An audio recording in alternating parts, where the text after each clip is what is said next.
할렐루야. 네, 보고 싶었습니다. 네, 이번 8월 달에는 이제 요한복음으로 우리 강의를 나가는데요. 지난번 본문에는 예수님께 니고데모 간원이 찾아왔어요. 그는 이제 영생하는 구원을 어떻게 얻을 수 있을까 궁금해서 주님께 찾아왔잖아요. 그리하여 주님께서는 구원은 전적으로 하나님께 속한 것이고 율법을 행함으로 얻을 수 있는 것이 아니다. 그러면서 예수님께서는 모세가 광야 들렸던 그 노뱀과 같이 본인 자신이 광야에서 노뱀과 같이 들려질 것이다. 십자가에서 못 박힌 그 예수 그리스도를 바라볼 때 구원을 받게 될 것이다. 이렇게 가르쳐 주셨죠. 여기에서 가장 유명한 말씀 중에 하나가 요한복음 3장 16절 아닙니까? 하나님이 세상을 이처럼 사랑하사 독생자를 보내셨으니 이는 저를 믿는 자마다 멸망치 않고 영생을 얻게 하려 하신다. 이 유명한 말씀을 이때 주님께서 말씀하신 겁니다. 영생하는 구원을 주시고자 주님이 오셨고 누구든지 십자가에 달리신 주님을 바라보고 믿는 자가 구원을 얻게 될 것이다. 이렇게 구원의 길을 알려주신 뒤에 주님께서는 제자들과 함께 세례를 베풀었어요. 이로 인해 세례 요한의 제자들과 마찰이 생겼습니다. 이때 세례 요한은 그의 제자들에게 어쩌면 세례 신앙 고백과 같이 예수님을 높이고 자신을 낮추는 고백을 하게 됐죠. 오늘은 세례 요한의 고백이라는 제목으로 말씀을 선포하겠습니다. 그 22절에 보면 그 후에는 뭐예요? 니고데모와 대화를 나눈 뒤에 그 후에 예수께서 제자들과 유대 땅으로 가서 거기 함께 유하시며 세례를 베푸시더라. 제자들과 함께 유대 땅에 가셔서 세례를 베풀어 주셨다는 겁니다. 그러나 누구도 세례를 베풀었어요? 여전히 세례 요한. 세례 요한도 여전히 세례 사역을 하고 있었던 거죠. 23절에 보면 요한도 살렘 가까운 에논에서 세례를 베푸니 거기 물이 많음이라. 그러므로 사람들이 와서 세례를 받더라. 여전히 세례 요한. 왜 세례 요한이라고 그래요? 세례를 베풀었기 때문에. 원래 이름 요한이에요. 세례를 베풀고 회개하라 천국이 가까웠느니라. 회개를 부르짖고 세례를 베풀었던 세례 요한. 세례를 주고 있었다는 겁니다. 근데 주님도 그 바로 옆 동네에서 세례를 주고 있었다는 거죠. 그러니까 어떻게 되는 거예요? 사역이 겹치는 겁니다. 그런데 이제 24절에 좀 약간 뚱딴지 같은 말이 들어가죠. 거기에 보면 요한이 아직 옥에 갇히지 아니하였더라. 요한이 아직 옥에 갇히지 아니하였더라. 이 말은 무슨 말입니까? 요한은 신약에 나오는 인물이긴 하지만 구약에 속한 인물이었습니다. 예수 그리스도 메시아의 사역을 미리 준비하기 위해서 하나님께서 쓰신 선지자의 역할을 감당했던 거죠. 그러니까 예수님의 그 사역이 시작되었음에도 불구하고 예수님의 사역과 짧은 시간 그 사역이 겹치는 기간이 있었다는 겁니다. 언제까지? 옥에 갇히기 전까지. 그러니까 24절을 통해 알게 되는 것은 세례 요한이 나중에 옥에 갇히면서 세례 요한의 사역은 끝나게 됐고, 그리고 옥에 갇힌 뒤에 드디어 예수 그리스도의 사역이 본격적으로 시작이 되는 것입니다. 어쨌든 그 짧은 기간 안에 있었던 내용인 것이죠. 그래서 예수님과 세례 요한 모두 세례를 주는 사역을 했던 겁니다. 많은 사람들이 세례 요한뿐만 아니라 예수님께도 나와 세례를 받았던 것이죠. 이러한 사실을 잘 모르는 세례 요한의 제자들에게 있어서는 좀 이게 갈등이 생기겠죠. 부화가 나지 않겠습니까? 세례 요한의 제자들이 잘 모르는 예수 그리스도가 정확히 누구신지를 잘 모르는 입장에서 어떤 생각들을 하겠습니까?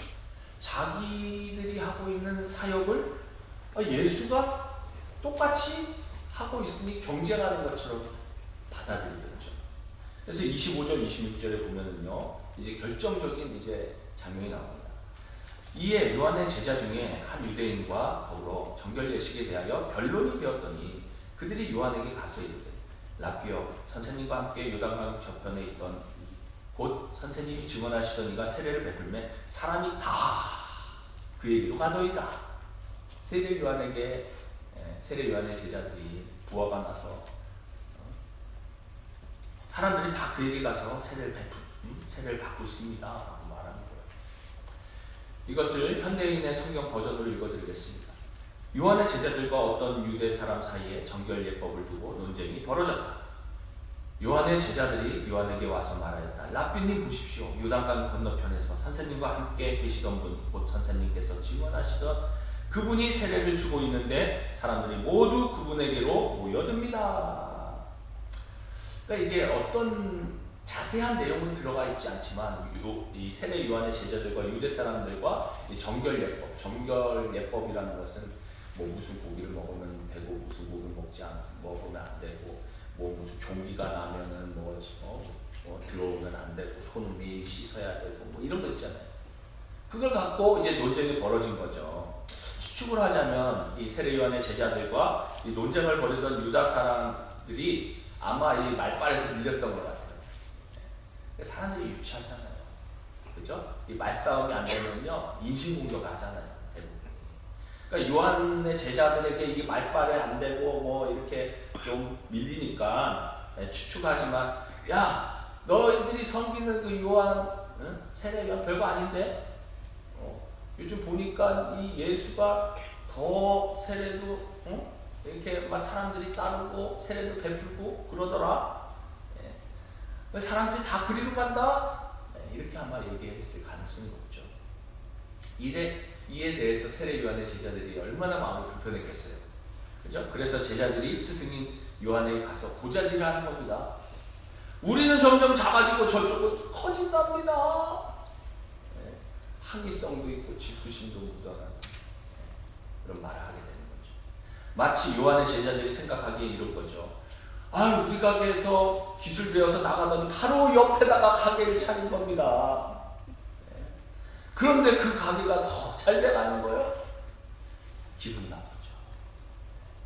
내가 키워서 가르쳤는데 나가더니 옆에 가게를 차린 그런 겁니다. 세례 요한이 먼저 세례 사역을 시작했고 예수님은 요한에게 세례를 받고 나가신 분이 된 거잖아요. 요한은 그 당시 하도 지명도가 높아서 유명했었던 분이었잖아요. 그가 세례를 주는 곳마다 구름대같이 사람들이 몰려왔었고 그런데 이제 관심이 예수님께로 서서히 옮겨가는 겁니다. 그래서 제자들이 이것을 위기로 생각하고 스승에게 가서 지적하는 거죠. 이런 상황에서 여러분이 세례 요한이었다면 어떻게 했겠습니까? 상대적으로 질투가 나지 않았겠습니까? 그런데 세례 요한이 뭐라고 대답하는가? 27절에 요한이 대답하여 이르되 만일 하늘에서 주신 바 아니면 사람이 아무것도 받을 수 없느니라. 무슨 얘기입니까? 이것은 사람이 하는 것이 아니라 하나님이 하시는 일이다. 지금 세례 요한이 이것은 하나님이 나에게 주신 몫이 있고 나름 쓰임 받았던 것이고 이제는 예수 그리스도를 통해서 하나님께서 하시는 일이다. 이렇게 말하는 거죠. 이와 같이 하나님의 주권을 인정했던 것입니다. 세례 요한이. 만약에 하나님의 주권을 인정하지 않는다면 어떻게 되겠습니까? 마음이 황폐해지겠죠. 늘 사람과 비교하게 되겠죠. 여기서는 이제 목회를 예를 들게 되겠지만 목회만 그러겠습니까? 목회자도 옆에 교회가 잘 나갔네요 그러면요 좀 마음이 싱숭생숭하는 것이 사실입니다. 사람이기 때문에. 하물며 우리의 삶은 안 그러게 된다는 거죠. 가게도 마찬가지. 옆에 가게는 막 사람들이 줄지어가고 막 그래봐요. 저기 뭐가 있길래 저럽니다. 그렇죠? 자녀들도 마찬가지고요. 저 옆에 가정은 왜 이렇게 자녀가 잘 되냐 비교하게 되고 비교하면 끝이 없습니다. 마음이 자꾸 피폐해져 가는 거죠. 그러나 세례 요한은 하나님의 주권을 인정하고 예수 그리스도가 메시아임을 알았던 거죠. 그는 예수님의 머리 위에 성령이 머무는 것을 보았습니다. 그래서 그가 요한복음 1장 29절에 뭐라고 고백합니까? 요한이 예수께서 자기에게 나오시는 보고 이르시되 보라 세상 죄를 지고 가는 하나님의 어린 양이로다 고백하죠. 세례 요한은 예수 그리스도가 모든 인류를 죄에서 구원하실 메시아임을 알았던 것이고 이처럼 자기가 누구인지, 자기가 설 자리가 어디에 있고 어떻게 움직이고 어떻게 사라져야 되는지 아는 사람, 어쩌면 행복한 거죠. 하나님께서 자신을 어떻게 사용하시는지를 알기 때문에, 분수를 알기 때문에 거기에 맞춰서 만족하며 살아가는 인생, 감사한 인생 아닙니까? 세례 요한이 자신이 그리스도가 아니다 이야기하는 거죠. 그래서 28절에 내가 말한 바 나는 그리스도가 아니요 나는 메시아가 아니다. 그의 앞에 보내심을 받은 자라고 한 것을 증언할 자는 너희니라. 전에도 말하지 않았느냐 제자들에게. 나는 그리스도가 아니고 그 앞에 보내심을 받은 자일 뿐이다. 세례 요한은 뭐 질투심이나 변덕이 없었어요. 제사장이나 바리새인이나 제자들이 뭐라고 말하든 그는 아랑곳하지 않았습니다. 나는 그리스도가 아니고 메시아가 아니다. 메시아 되시는 그리스도를 앞에 보내심을 받은 자, 그를 증거하기 위해 왔다. 타인의 말에 흔들리거나 변화되지 않는 요한, 그 요한의 모습을 오늘 본문을 통해 알게 되죠. 사실 이 하나님의 주권을 인정하지 않게 되면요, 사람들의 말에 우리가 흔들릴 수밖에 없습니다. 신경을 쓰게 되고 자신을 잃어버리게 되고, 바꾸어 말하면 늘 평판에 업앤다운 신경 쓰게 되고, 그죠? 그렇게 될 수밖에 없는 거죠. 그러나 그는 자신의 사명을 알았기 때문에 세례 요한은 요한복음 1장에서 예수님께서 이 첫 번째 증언에서 요한복음 1장 26절 27절에 요한이 대답하되 나는 물로 세례를 베풀거니와 너희 가운데 너희가 알지 못하는 한 사람이 있었으니 곧 내 뒤에 오시는 그이라. 나는 그의 신발끈을 풀기도 감당하지 못하겠노라 하더라. 종이 하는 그 신발을 풀어주는 역할조차도 하지 못하겠다. 주님의 때가 오자 주님을 올리시고 자신을 낮추고 사라져갔다는 겁니다. 마치 광야에 외치는 소리와 같이 메시지만 전하고 본인은 사라졌던 거죠. 그러면서 29절에 신부를 취하는 자는 신랑이나 서서 신랑의 음성을 듣는 신부가 크게 기뻐하나니 나는 이러한 기쁨으로 충만하였노라. 정리하자면 순종하는 것에 기쁨이 있지 사람들로부터 영광받는 것에 기쁨이 있지 않다 해석할 수 있게 되는 것이죠. 신랑 되시는 메시아 예수 그리스도가 신부인 이스라엘 백성들을 만나 결혼하는 것을 보니 신랑의 친구처럼 나는 기쁘다 이렇게 말하는 겁니다. 세례 요한의 삶을 한마디로 정리한다면 하나님께만 관심을 두고 하나님의 말씀을 전했던 사람이었다라는 거죠. 그리고 세례 요한의 참으로 유명한 말이 여기서 나옵니다. 30절에 그는 흥하여야 하겠고 나는 쇠하여야 하리라 하니라. 왜 그분은 흥해야 하고 왜 인크리스 되고 나는 왜 쇠하야 디크리스 돼야 하나? 그 이유가 뭡니까? 자신이 그리스도가 아니니까 나는 그분의 오실 길을 예비하는 소리로 그분을 세상에 알리는 것이 그의 소명이었다는 겁니다. 그런데 여러분, 이 세례 요한의 사명이 우리 모두의 사명이라는 것을 기억해야 합니다. 우리는 자주 질문하는 게, 그리고 생각하는 게, 나를 통해서 하나님의 영광을 올려드리기 원합니다. 그렇죠? 잘 돼서 돈 많이 벌어서 성공해서 하나님께 영광을 올려드리기 원합니다. 그렇게 생각합니다. 뭐 완전히 틀린 얘기는 아니에요. 그러나 문제는 우리는 타락한 존재 아닙니까? 죄인이잖아요. 성공하면은요 어느 순간 하나님이 눈에 들어오지 않습니다. 점차적으로 우리의 모든 영광을 자신을 향하여 돌리게 되는 것이 우리들의 모습이잖아요. 어떻게 살아야 하나님께 영광을 올려드리고 크리스찬답게 살 수 있는가? 간단한 것은 세례 요한과 같이 그는 흥하여야 하고 나는 쇠하여야 하리라. 이 마음만 가지면 끝나는 겁니다. 기독교가 약해지고 욕먹는 이유는 하나님의 무능해서도 아니고 진리가 부족해서도 아닙니다. 예수님을 믿는 우리에게는 그는 흥하여야 하겠고 나는 쇠하여야 하리라 이 마음이 없기 때문이에요. 찬송가 323장 3절 가사, 어쩌면 이 가사가 불편하게 들리는 분들도 계실 거예요. 근데 이 가사가 세례 요한의 고백이 담겨있는 그 가사 아닌가 싶습니다. 존귀 영광 모든 것에 주님 홀로 받으소서, 멸시천대 십자가는 제가 지고 가오리다. 이름 없이 비교 없이 감사하며 섬기리다. 이름 없이 비교 없이 감사하며 섬기리다. 아멘. 네. 우리가 이 마음 가지면 돼요. 여러분, 우리가 신앙생활하면서 절대로 잊지 말아야 하는 것은 무엇인가? 하나님의 뜻은 드러나고 나의 생각은 줄어들어야 하는 겁니다. 주님은 더 높아져야 되고 저 자신은 더 낮아져야 합니다. 주님이 목적이 되어야 되고 내가 수단이 되어야 합니다. 주님이 영광 받으시고 멸시천대 십자가는 제가 받아야 합니다. 주님을 위하여 내 이름, 내 자존심, 내 성질 다 죽게 하소서, 이 마음 가져야 합니다. 이것이 세례 요한의 고백이고 우리의 고백이 되어야 된다는 거예요. 이처럼 주님을 높여드리면 우리의 영혼은 기뻐하게 되어 있고 뿐만 아니라 우리를 높여주실 줄 믿습니다. 주님께서 마태복음 11장 11절에 세례 요한을 이같이 평가하세요. 내가 진실로 너희에게 이르노니 여자가 낳은 자 중에 세례 요한보다 큰 이가 일어남이 없도다.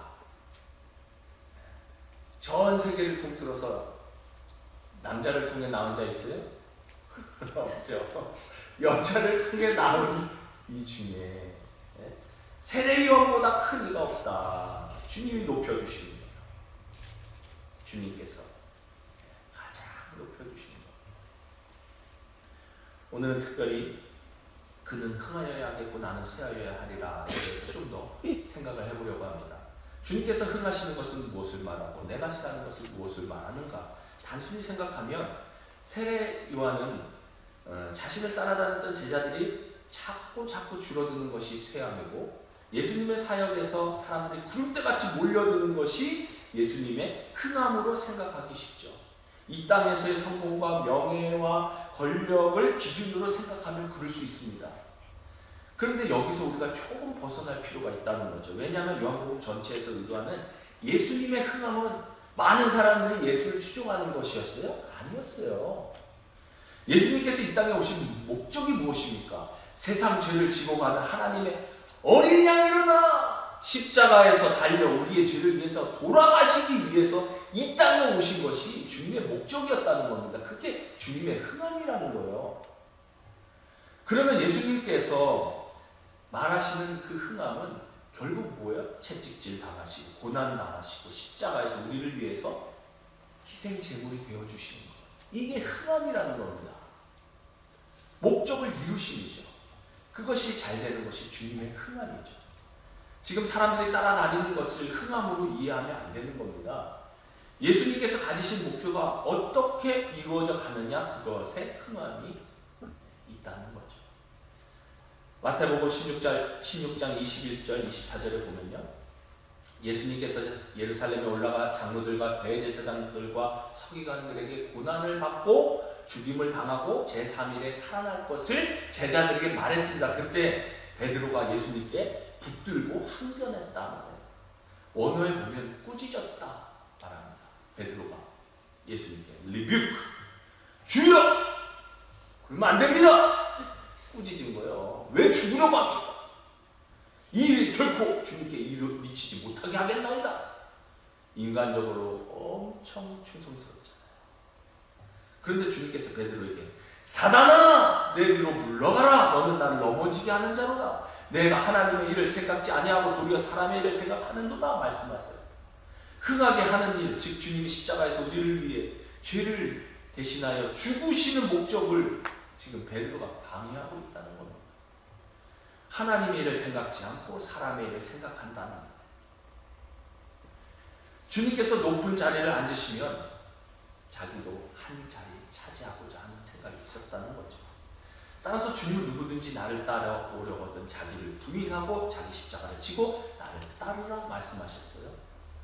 베드로가 자신의 일반적인 생각으로 예수님의 흥함을 가로막았다는 겁니다. 세상의 성공과 기준 그것만을 바라보고. 부자 청년이 어느 날 예수님께 나왔잖아요. 주님께서 다 나에게 바쳐라 그랬습니까?